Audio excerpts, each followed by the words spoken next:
오늘 시도 딱 보시다시피 개인 탄원 시임을 우리가 쉽게 알 수 있죠. 어, 그 오늘 시편이 조금 독특한 게 뭐냐면, 여러분 보통 일반적인 탄원 시는 막 하나님께 탄원을 막 하잖아요. 이렇게 탄원을 하다가 이제 나중에 하나님께 뭐 신뢰를 고백하고 또 찬양을 하고 또 그런 시가 이제 보통 일반적인 탄원 시가 대부분 그런데, 오늘 시는 조금 독특한 게 먼저 찬양을 해요.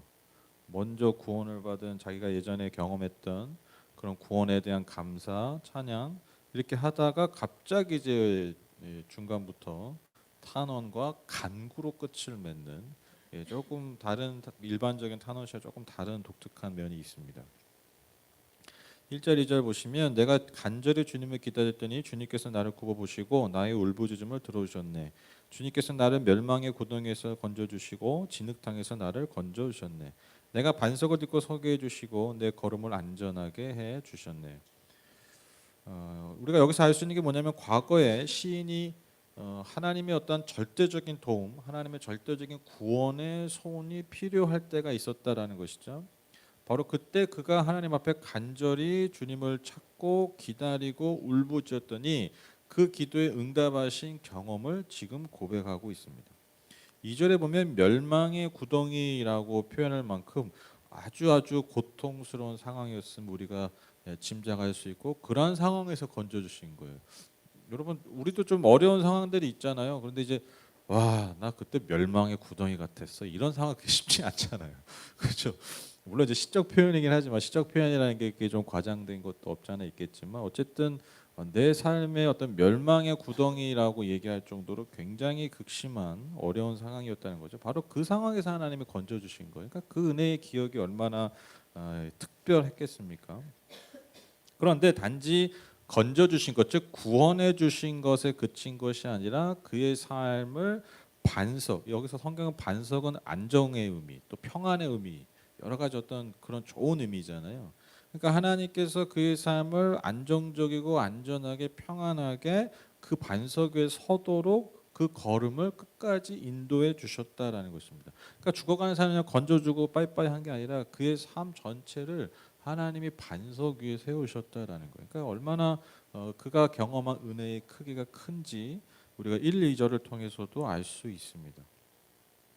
3절 4절 보시면, 주님께서 나의 입에 새 노래를 우리 하나님께 드릴 찬송을 담아 주셨기에 수많은 사람들이 나를 보고 두려운 마음으로 주님을 의지하네. 주님은 신라의 우상들과 거짓 신들을 섬기지 않는 사람은 복되어라. 이처럼 시인은요, 자신의 삶에 앞서 얘기했던 것처럼 그 놀랍도록 은혜를 베푸시고 구원을 베풀어 주신 그 하나님의 은혜와 그 하나님의 행하심이죠. 그 행하심을 기억하면서 계속해서 찬양과 감사의 고백을 드리고 있습니다. 그런데 그 개인의 입술로만, 개인의 삶으로만 하나님께 찬양하고 감사하는 것에 그치는 것이 아니라 그 열매, 즉 그의 삶을 통해 행하신 하나님을 보면서 수많은 사람들이 주님을 경외하고 의지하게 되었다라고 말하고 있어요. 그러니까 굉장히 놀라운 은혜죠.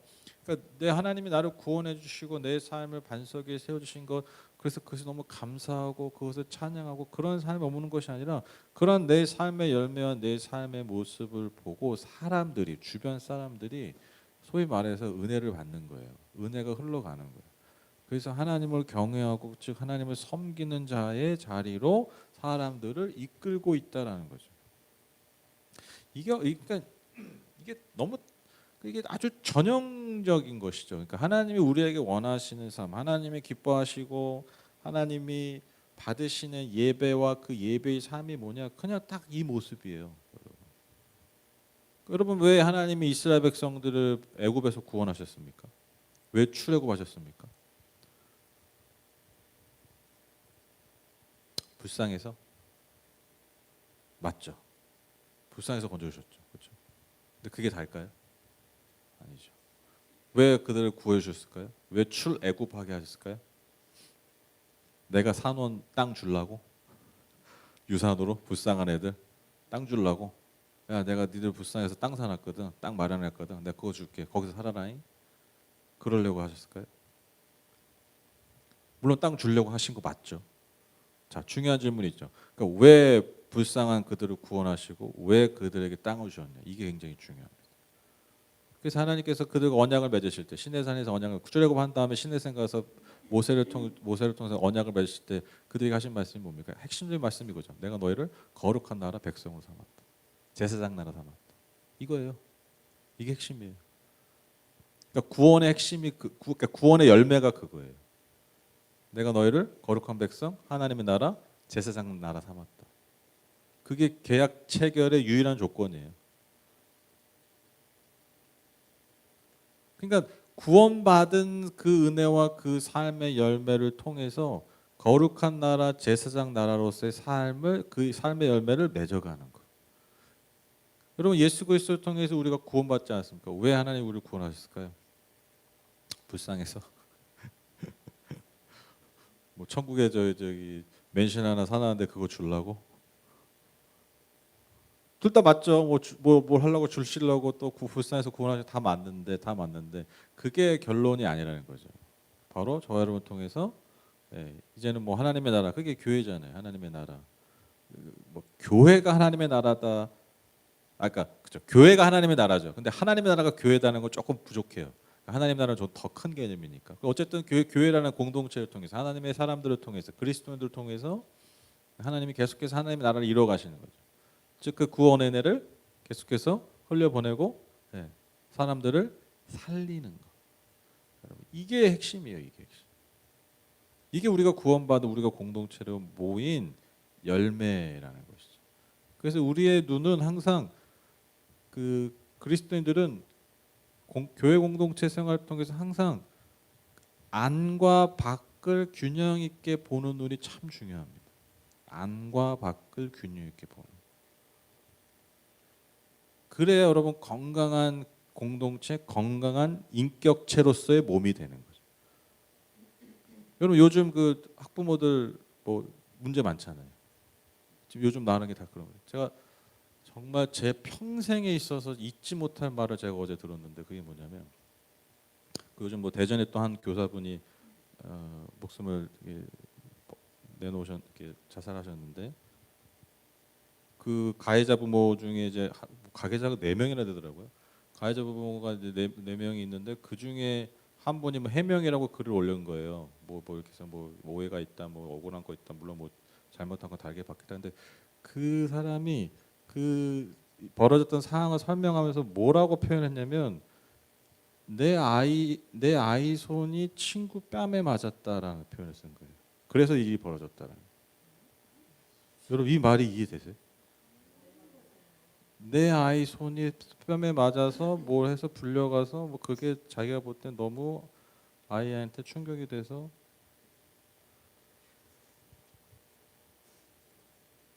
내 아이 손이 뺨에 맞았다. 이거는 아마 인류 역사에 이런 표현은 정말 그 과장이 아니라 여러분 정말 엄청난 표현 아닙니까? 엄청난 표현 아닙니까? 여러분 그 천재적인 사람들이 특징이 뭐냐면 뭐가 한쪽이 되게 발달해서 그런 게 많거든요. 천재적인 사람들이. 그래서 예를 들면 자폐아 중에서도 천재적인 능력을 받기 한쪽이 되게 발달해서 그래요. 그게 이렇게 잘 쓰면 되게 좋은 거죠.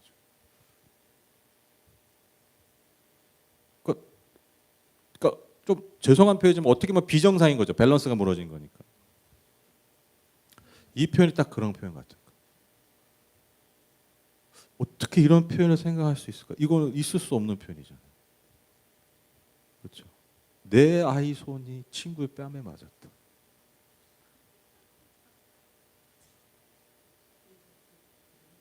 제가 정말 어제 이 말을 계속 묵상하게 저는 이게 지금 우리나라의 어떤 현실을 대변하는 그러니까 우리나라의 지금의 문제들을 정말 함축적으로 천재적으로 표현하는 게 아닐까. 우리가 왜 애를 안 낳고 우리가 왜 이렇게 다 헬조선이라고 그러고 왜 행복도가 항상 제일 떨어지고 전 세계에서 제일 행복하지 않다고 제일 잘 사는 것 같은데 해외 사람 우리나라 엄청 부러워하거든요. 왜 시스템이 잘 돼 있고 우리나라처럼 대중교통 잘 돼 있고 깨끗하고 치안 좋고 문화 발달해 있고 이제 문화도 다 섭렵하고 있잖아요. 아세요? 이제 소식도 안 돼. 여러분 그 BTS 정국이라고 한 명이 솔로 앨범 냈는데 계속 지금 막 1위 하고 그래요. 이제 뭐 모르죠. 이러잖아요. 옛날에는 한 번 나오면 막 그러니까 이제 너무 흔한 일이 된 거야. 이제 문화도 다 접수하고 있어요. 제가 이번에 이스라엘 갔을 때 카페 이렇게 가는데 카페 점원이 막 되게 수줍게 주문을 받아요. 이거 커피 마시고 있는데 이제 커피를 갖다 주면서 자기가 사실은 한국 관심이 많아가지고 너무 좋아. 그러니까 너무 좋아하는 거야 한국 사람. 제가 외국 나가서 그런 거 처음 경험해봤어요. 제가 나름 해외 선교 많이 갔잖아요. 신경도 안 써. 뭐 대부분 차이니스, 뭐 니하오 이래요. 그래서 제가 그 여리고 그 팔레스타인 사람들, 아랍 사람들 가서도 그 KFC 점원하는 여자분인데 또 희한하게 약간 수줍은 표정 지으면 되게 우리 좋아하는 거야. 한국 사람 봤다 이거 뭔가 말하고 싶으니까 그러니까 한국말도 좀 해요. 왜냐하면 드라마 보면서 이렇게 하니까.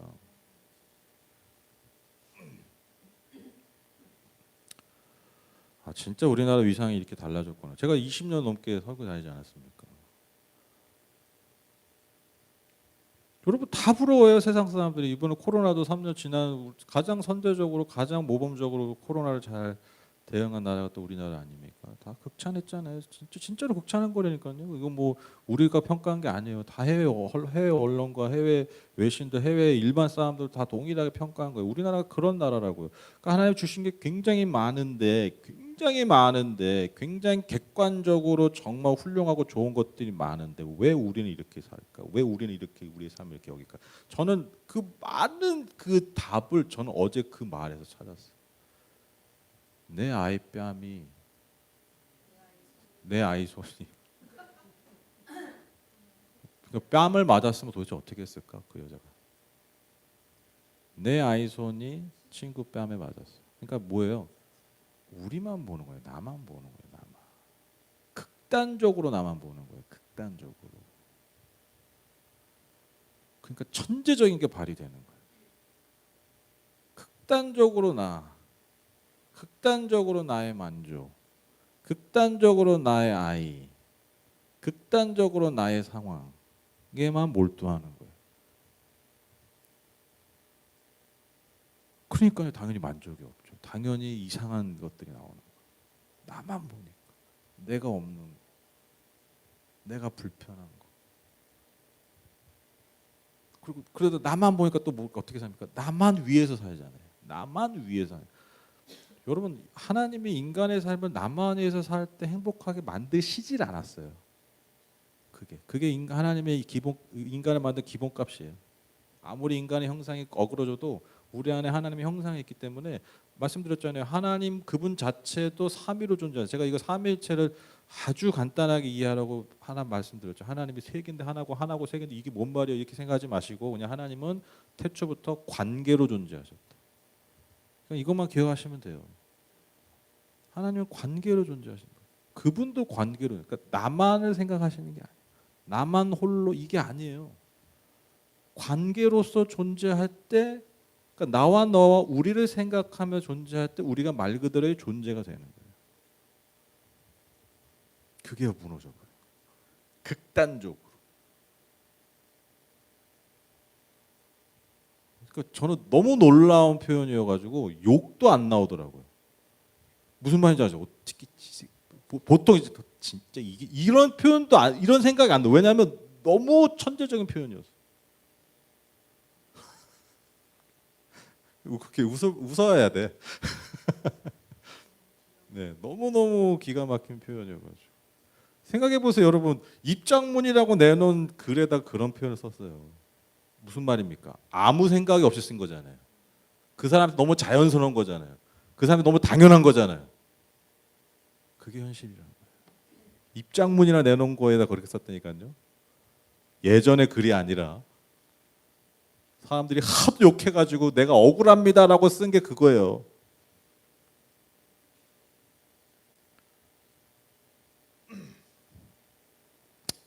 그래서 여러분 교회가 무너지는 거, 교회 공동체가 무너지고, 예를 들면 교회가 세상으로 욕을 먹고 이런 게 다 어디로부터 시작되냐면 안과 밖을 잘 살펴야 되는데 우리만 볼 때요.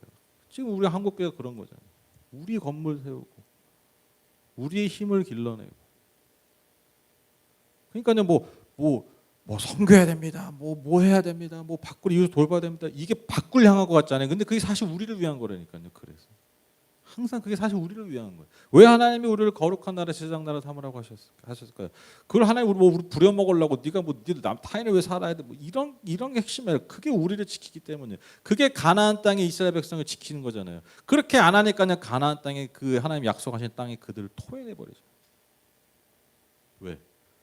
안과 밖을 살펴야 되는데 안에서만 잘 살 생각만 하니까, 안에서만 잘 살 생각하니까요, 하나님 버리고 바알 섬기는 거잖아요.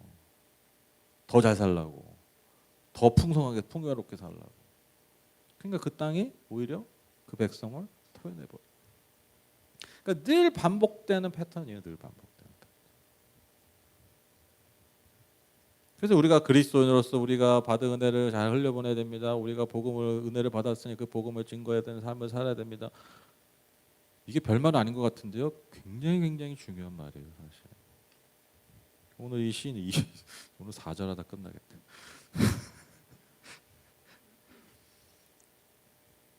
사람들이 나를 보고 두려운 마음으로 주님을 의지하게 되었다. 여러분, 이게 얼마나 큰 의미입니까?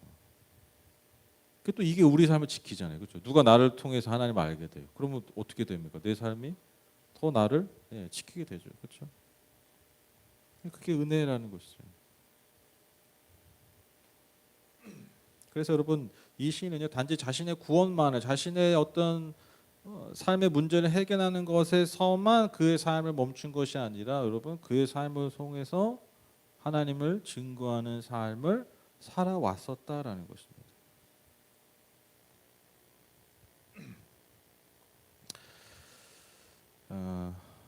5절 6절 보실까요? 주 나의 하나님 주님께서는 놀라운 일을 많이 하시며 우리 위한 계획을 많이도 세우셨으니 아무도 주님 앞에 이것들을 열거할 수 없습니다. 내가 널리 알려고 전파를 해도 이를 헤아릴 수도 없이 많습니다. 주님께서는 내 두 귀를 열어주셨습니다. 주님은 제사나 예물도 기뻐하지 아니합니다. 번제나 속죄제도 원하지 않습니다. 그러니까 시인의 삶에서 경험한, 그러니까 이전까지 경험한 그 하나님이 우리를 위해서 놀라운 일들, 선하신 일들을 수없이 행하신다라는 것을 너무 많이 발견했다라는 거예요. 그래서 그의 온 삶을 통해서 그것을 전하려고 해도 다 할 수 없을 만큼, 그러니까 내 삶을 다 바쳐도 그것을 전할 수 없을 만큼 우리를 향하신 하나님의 위대하심과 선하심은 헤아릴 수 없다라는 것이죠. 그리고 시인의 그 삶에 하나님 주신 음성이 있는 거예요. 그게 6절 말씀인데, 하나님이 시인에게 주신 음성이 뭡니까? 주님은 제사나 예물을 기뻐하지 않으시고 번제나 속죄제도 원하지 않으신다. 즉 이게 무슨 말입니까? 하나님은 단지 종교적인 행위, 의식을 받으시는 하나님이 아니시라는 거예요. 이게 핵심입니다. 항상 성경에서의 예배 핵심이 뭐냐? 예식과 종교적 행위와 예식은 그 우리의 행위를 담는 그릇이에요. 그래서 중요한 겁니다. 그렇죠? 여러분, 커피 믹스는 종이컵에 마셔야 맛있잖아요. 그렇죠? 이거는 진리 아닙니까? 제가 여러 개 써봤어요. 환경을 위해서 종이컵 안 써보려고 여러 개 써봤어요. 근데 환경아 미안해, 지구야 미안해. 어차피 한 번 사는 인생, 하루에 이 짧은 시간 나 행복하고 싶어. 그래서 제가 종이컵을 포기를 못해요. 왜? 종이컵에 먹는 커피 믹스가 제일 맛있어. 희한해요. 네, 희한해요. 그래서 저는 그래도 양심상 그래서 저는 집에서 물 마실 때 그 종이컵 쓰는데 그 여러 번 씁니다. 하루에 하나 써요. 하루에 하나가 뭐야? 커피 안 마시면 이틀 3일도 쓰지. 그래서 입을 안 대고 이렇게 먹습니다. 나름 지구를 생각합니다. 여러분 그렇잖아요. 뭐 어떤 음식에 맞는 그릇이 있잖아요. 그렇죠? 그리고 여러분 이쁘면 이쁠수록 좋잖아요. 근데 생각해 보세요. 뭐 그릇은 뭐 엄청 이뻐. 근데 그 안에 내용물에 음식이 썩어 있어. 음식이 형편이 없어. 그럼 그 그릇이 무슨 의미가 있어? 아무 의미 없어. 누가 와가지고 손님 와가지고 막 손님 아주 귀한 분이 와가지고 음식을 차렸는데 그릇이 너무 이뻐. 앉았는데 음식이 형편없다 생각해보세요. 맛봤는데 막 형편이 없고 막 심지어 막 상해 있고. 하나님 입장에서의 예배가 이랬다는 거예요. 항상 이스라엘 백성들이. 그러니까 야, 그 뭐가 중요해 지금? 그 얘기 하시는 거예요. 종교적 행위가 필요 없다는 얘기가 아닙니다. 이게 뭐 예배 드릴 필요, 제사 지낼 필요 없고 뭐 헌금할 필요 없고 이게 아니에요. 야, 니들 너무 심지어 잘했어요 이스라엘 백성 그런 거. 여전히 잘하는. 근데 내용물이 없는 거예요. 삶이 없는 거예요. 사람이 없어요. 그 얘기 하시는 거예요. 그러니까 그 지금 시인에게도 하나님 주신 말씀이 뭐냐? 내가 원하는 것도 종교적 행위, 의식적 행위가 아니라 하나님 진짜 원하시는 게 뭡니까? 7, 8절에 나옵니다.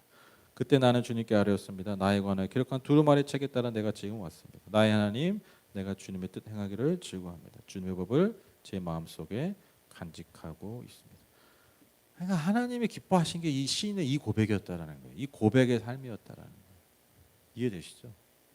어떤 삶입니까? 종교적 행위에 충실한 삶이 아니라 그 모든 행위를 통해서 하나님을 즐거워하고 하나님의 뜻을 행하는 것을 기뻐하는 삶. 그 삶을 살았다는 거예요. 그러니까 그 삶을 위해서 살았다는 거예요. 그러니까 하나님의 뜻을 완벽하게 완전하게 행했다 이게 아니에요. 이게 중요합니다. 그러니까 바리새인들과 유대인들이 이걸로 하나님 기쁘실까 하는데 그게 안 되죠. 그러니까 그거를 하려고 하다 보니까 더 재밌는 게 뭐냐면 재밌지는 않지. 안타까운 게 뭐냐면 더한 종교적 행위들이 생긴 거잖아요. 그렇죠. 안식일을 거룩하게 지키라니까 막 어떻게 하나님을 더 사랑할 수 있을까 하다가 출발은 좋았겠죠. 그런데 이제 안식일날 거룩하게 지키려면 안식일날 5km 이상 가지 마. 야 막 몸에 벼룩 있고 막 그것도 잡지 마. 그것도 노동이야. 막 이렇게 된 거예요. 이게 실제로 있는 일이었어요, 진짜 옛날에. 그러니까 하나님이 안식일이라는 게 왜 주셨습니까? 안식하러 오신 건데, 그러니까 사람을 위해서 주신 안식일을 사람 잡는 날로 바꿔버린 거예요. 하나님 원하시는 거예요. 그러니까 완벽하다는 게 아니라 8절 고백이 중요하죠. 나 하나님 내가 주님의 뜻 행하기를 즐거워합니다. 주님의 법을 제 마음속에 간직하고 그러니까 내 마음의 중심에 그 하나님의 뜻과 하나님 원하시는 그런 삶을 즐거워하고 그게 늘 마음의 중심이 있었다는 거예요. 내가 완벽하게 살았다는 게 아니에요. 이게 바로 하나님 기뻐하시는 예배의 삶이라는 것입니다. 또 다시 한번 9절 10절을 보면 그가 그의 삶을 통해서 하나님을 증거하는 삶을 살았음을 얘기하고 있습니다. 나는 많은 회중 앞에서 주님께서 나를 구원하신 기쁜 소식을 전합니다. 주님께서 하시듯이 내가 입을 다물고 있지 않을 것입니다. 나를 구원하신 주님의 의를 나의 가슴 속에 묻어두지 않고 주님의 성실하심과 구원을 말합니다. 주님의 한결같은 사랑과 그 미쁘심을 많은 회중 앞에서 감추지 않을 것입니다.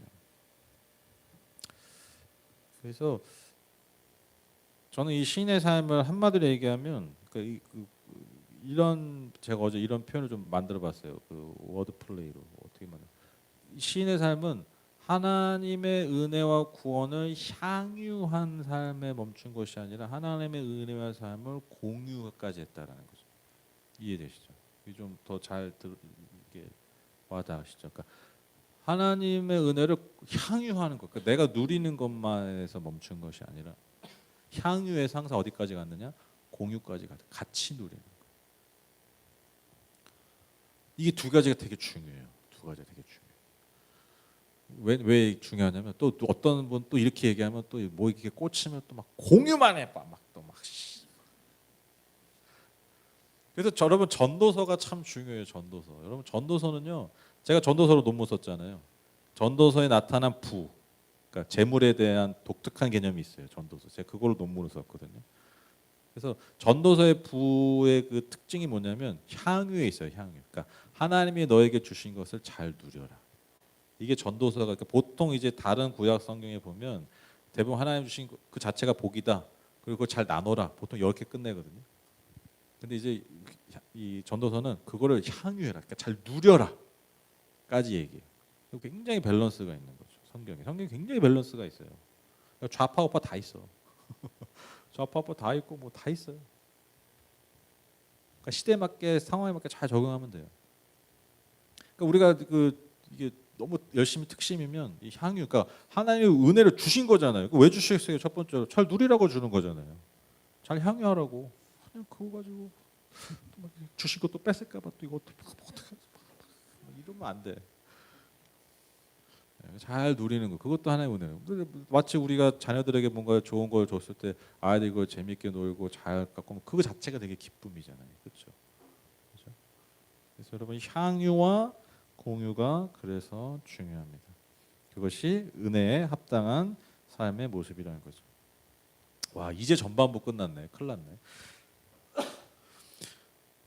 근데 이제 갑자기 분위기가 급변하죠. 과거에 하나님이 나에게 놀랍게 역사하셨던 구원하셨던 그 행하심과 은혜를 고백하다가 갑자기 이제 다시 그 은혜가 너무너무 필요합니다. 너무너무 간절합니다. 라고 고백하기 시작하는 거죠. 11절 13절 보시면 하나님은 나의 주님이시니 주님의 긍휼하심을 나에게서 거두지 말아 주십시오. 주님의 한결같은 사랑과 미쁘심으로 언제나 나를 지켜주십시오. 이루다 헤아릴 수도 없이 많은 재앙이 나를 에워쌌고 나의 죄가 나의 덜미를 잡았습니다. 눈앞이 캄캄합니다. 나의 죄가 내 머리털보다 더 많기에 나는 희망을 잃었습니다. 주님 너그럽게 보시고 나를 건져주십시오. 주님 빨리 나를 도와주십시오. 앞에서는 뭐 진짜 10절까지 딱 보면요 그냥 너무 은혜롭고 막 그런데 갑자기 11절부터 하나님 사실은요 지금 제가 죽을 것 같아요. 죽을 맛이에요. 빨리 도와주세요. 이러고 있는 거예요. 너무 재밌죠. 우리가 볼 때는 재밌는데 시인은 죽을 맛이겠죠. 그러니까 매우 급박해 보여. 빨리 나를 도와달라는 호소가 많이 나옵니다. 그러니까 많은 고통과 어려움이 아마 동시다발적으로 시인을 에워싼 상황 같아요. 눈앞이 캄캄할 정도로. 또 이 모든 것이 자신의 죄 때문인 것 같아 더 절망스럽습니다. 우리도 그렇지 않습니까, 여러분? 누가 진짜 마치 우리가 다른 탄원시 보면 제가 지금 나 너무 괴롭혀요. 쟤 빨리 없애주세요. 쟤 빨리 심판해서 막 이런 상황이 아니야. 보면 또 내 잘못 같아, 내 죄 같아. 그러니까 더 절망스럽잖아요. 그렇죠? 근데 그렇기 때문에 시인이 기대는 게 뭐예요? 그래서 하나님의 도우심과 하나님의 은혜라. 지금까지 한결같이 내 삶을 그 은혜로 살펴오신 것처럼 지금 또한 나의 삶을 그렇게 돌봐달라라는 것입니다. 그래서 시인은요 자신의 목숨을 앗아가려는 악인들을 하나님이 벌 주시기를 간구합니다. 그들이 수치를 당하고 수모를 당하게 해달라고 14, 15절에 간구하고 있어요. 그러나 자신은 끝까지 하나님만을 찾을 것이라고 하나님으로 인하여 기뻐하고 즐거워할 것임을 고백합니다. 16절 보시면 그러나 주님을 찾는 모든 사람은 주님 때문에 기뻐하고 즐거워할 것입니다. 주님께서 구원해 주시기를 바라는 사람은 쉬지 않고 이르기를 주님은 위대하시다 할 것입니다. 그러니까 오직 하나님의 구원만을 바라는 시인의 그 마음의 중심이 아주 잘 드러난 고백이라고 할 수 있습니다. 마지막 17절 고백 보실까요? 다시 한번 간절히 마지막으로 신속하게 자신의 탄원에 응답해달라 간구하죠. 17절 보시면 나는 불쌍하고 가난하지만 주님 나를 생각하여 주십시오. 주님은 나를 돕는 분이시요 나를 건져주는 분이시니 나의 하나님 지체하지 말아 주십시오. 지체하지 말아. 지난주도 막 마지막에 이렇게 빨리 도해달라고 그렇게 끝나는데 지난주가 아니라 지난주죠. 오늘도 그 시의 마무리가 아주 그 절박함에 절절히 드러나죠. 마지막에 고백이 뭡니까? 하나님, 나의 하나님 지체하지 말아 주십시오. 그러니까 시인이 자신의 비천한 처지를 인정하지 않습니까? 그래서 하나님께 나아간다고 그 믿음으로 나아간다고 그렇게 고백하고 있습니다. 제가 오늘 이 시편 40편을 통해서 두 가지 메시지를 나누는데 제가 아까 계속 좀 길게 얘기했던 거 첫 번째 은혜와 향유, 그러니까 은혜의 향유와 공유가 우리의 삶에 균형 있게 있어야 된다라는 것이죠. 그래서 시인은 계속해서 자신이 경험한 하나님의 구원, 하나님의 은혜에 대해서 감사하면서 찬양하지만 그것에 그러니까 하나님 감사합니다, 하나님 찬양합니다 하면 할렐루야 여러분 하나님 너무 너무 좋아요 막 그러고 거기서 끝나는 게 아니에요. 그것을 그의 삶을 통해서 항상 많은 이들에게 전했다라는 것이죠. 그래서 다시 말씀을 드립니다. 신앙은요 안과 밖을 잘 살펴야 돼요. 안과 밖을 잘 살펴. 교회 공동체도 마찬가지고 개인의 신앙도 마찬가지고 하나님께 우리에게 주신 은혜를 감사하고 그것을 향유하는 것 그거 너무너무 중요하고요. 또한 그 은혜와 그 하나님의 사랑을 또한 잘 그 밖으로 표현하고 나누는 것. 이 균형 너무너무 중요합니다. 제가 아까 길게 얘기해서 더 얘기 안 하고요. 또 마지막으로 여러분 드리고 싶은 메시지가 뭐냐면 저는 오늘 이 마지막 17절 말씀이 참 어제 준비하면 참 좋았는데 우리의 어떤 비천함이 부족함이 오히려 하나님께 나아가는 조건이라는 거죠. 17절 다시 보실까요? 나는 불쌍하고 가난하지만 주님 나를 생각해 주십시오. 주님은 나를 돕는 분이시요 나를 건져주는 분이시니 나의 하나님 지체하지 말아 주십시오. 그러니까 내가 비천한 게 내가 하나님께 못 나가는 조건이 아니라 오히려 내가 비천한 게 하나님께 나가는 조건이 된다는 거예요. 여러분 이게 왜 놀라운 줄 아세요? 여러분 그 예를 들면 성공한 사람들, 부자들 막 이런 사람들 있잖아요. 소위 성공, 그게 또 꼭 성공이라 하긴 뭐하죠. 그냥 일상적인 표현으로 성공과 부자인 사람들이 그 성공과 내가 부를 창출하고 막 이런 걸 위해서 사람들에게 막 강의하고 막 하고 막 그 부의 뭐 원칙 막 이렇게 얘기하잖아요. 뭐 그런 거 얘기할 때 자주 나오는 말이 뭔지 아세요? 그 비결 중에 하나가 뭔지 아세요? 나보다 뛰어난 사람들 자꾸 만나라는 거. 좀 이렇게 가까이서는 안 될 사람들은 그 사람들에게 시간 낭비하지 말아라. 나보다 더 훌륭한 사람, 나보다 부자인 사람, 그런 사람들과 계속해서 만나고 그런 사람들과의 어떤 교제 그런 걸 통해서 자꾸 인사이트도 얻고 뭐 이렇게 해라. 그러니까 그런 말들이 굉장히 많이 나와요. 근데 여러분 그게 지금 오늘날만 그럴까요? 여러분 생각해 보세요. 옛날에 권력을 가진 사람, 옛날에 부가 많았던 사람들이 여러분 가난함과 비천한 사람들이 옥에 놔뒀을까요? 여러분 가난하고 비천한 사람들이 왕에게 나아갈 수 있어요? 못 나간다니까요. 못 나가요. 가난하고 불쌍한 사람들은요 왕 앞에 나갈 일이 없었어요. 왜? 왜? 불쌍하고 가난하니까. 그게 이유예요. 근데 역설적으로 가난하고 불쌍하니까 사실 누가 필요해요? 왕이 필요하죠. 여러분 제가 시편 강의할 때 자주 말씀드렸죠. 왜 하나님 왕을 세우셨죠? 구약에 보면 하나님 왜 왕을 세우신 이유가 있어요. 왜 왕을 세우신 줄 아세요? 야 요즘 트렌드가 야 왕정 시대다 야 이스라엘도 왕 좀 세우자. 하나님 그래서 왕 세우신 게 아니에요. 왜? 왜 왕을 세우셨어요? 왕을 세우신 가장 중요한 목적이 뭐였습니까? 백성 중에 가난하고 불쌍한 이들을 돌봐라. 내가 너에게 준 힘과 권력을 통해서. 이게 하나님 왕을 세우신 이유예요. 근데 역설적으로 그 불쌍하고 가난한 사람들은 평생 왕 앞에 나갈 일이 없어요. 왜? 이유가 그거예요. 불쌍하고 가난해서. 제가 어제 이 표현이 너무너무 와닿는 거예요. 하나님 내가 불쌍하고 가난하지만 내가 주님께 나아갑니다. 불쌍하고 가난해서 나가는 거예요. 그게 하나님이에요. 이게 역설적이라는 거예요. 이게 진짜 놀라운 은혜라는 거예요. 세상의 상식을 당시 세상의 상식 아니 오늘의 상식도 마찬가지죠. 상식을 뒤엎는 말이에요. 하나님 내가 가난하고 불쌍해서 내가 감히 하나님께 못 나가요. 뭔 소리야? 너가 그래서 나에게 나오라고 내가 예수를 너에게 준 거야. 내 독생자를 십자가에 달리게 한 거야. 이게 하나님의 뜻이라는 거예요. 불쌍하고 가난해서 못 나가는 게 아니라 불쌍하고 가난하기 때문에 우리가 하나님께 나아갈 수 있는 거예요. 여러분 이게 기독교. 이게 하나님이에요. 이게. 그래서 하나님 오히려 불쌍하고 가난한 자들이 오라고 하시죠. 수고하고 무거운 짐진 자들아 다 내게로 내가 너희를 쉬게 하리라. 이게 예수님의 마음.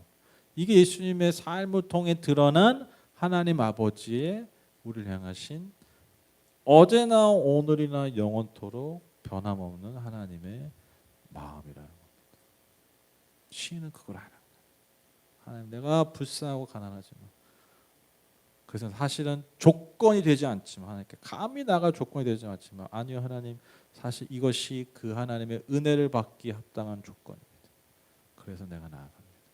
그렇게 고백하고 있어요. 여러분 우리 안에 다 연약함과 부족함이 있죠. 우리가 다 연약함과 부족함이 있죠. 우리가 여전히 죄를 짓죠. 여전히 죄를 반복하죠. 근데 여러분 그것이요 우리가 하나님께 나아가지 못하는 조건이 되는 게 아니에요. 그건 기독교가 아니에요.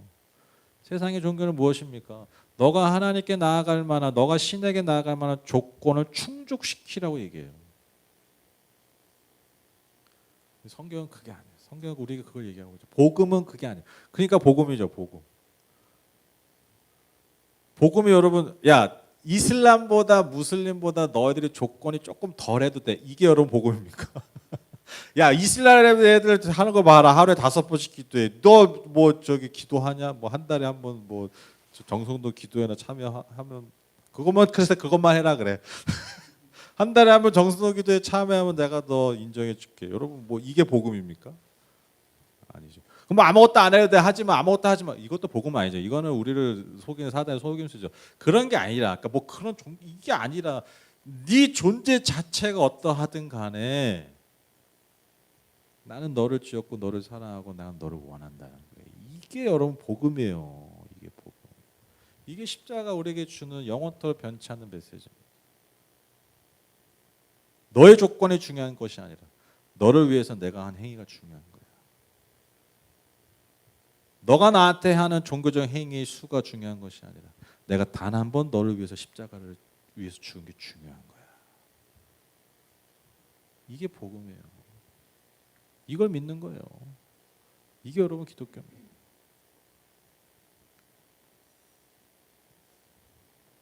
그래서 오히려 우리의 연약함과 우리의 부족함, 우리의 죄가 오히려 역설적으로 하나님께 더 가까이 나가는 통로가 되는 것.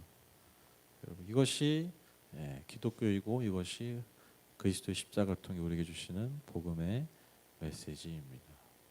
오늘 그래서 설교 제목이 불쌍하고 가난해서 나 불쌍. 근데 또 재밌는 게 뭐냐면요. 좀 그럴싸하고 좀 안 가난하면 안 나가 또. 그렇죠. 아, 내가 좀 그럴싸해. 그래 좀 주머니에 돈 좀 있어. 그러면 좀 덜 나가. 우리는 또 안 나가진 않아요, 그렇죠? 우리는 수요배까지 나오신 분들은 또 안 나가진 않아, 아주 덜 나가지, 그렇죠? 덜 나가지 이렇게. 여러분 항상 잊지 마십시오. 뭐 그럴 수도 있죠. 뭐 그럴 때도 있고 그런데 항상 우리의 삶이 힘들고 어렵고 부족하고 연약해도 오히려 하나님은 그 시간을 통해서 더 가까이 나오길 원하신다는 거 여러분 잊지 않으셨으면 좋겠습니다. 기도하고 마치겠습니다.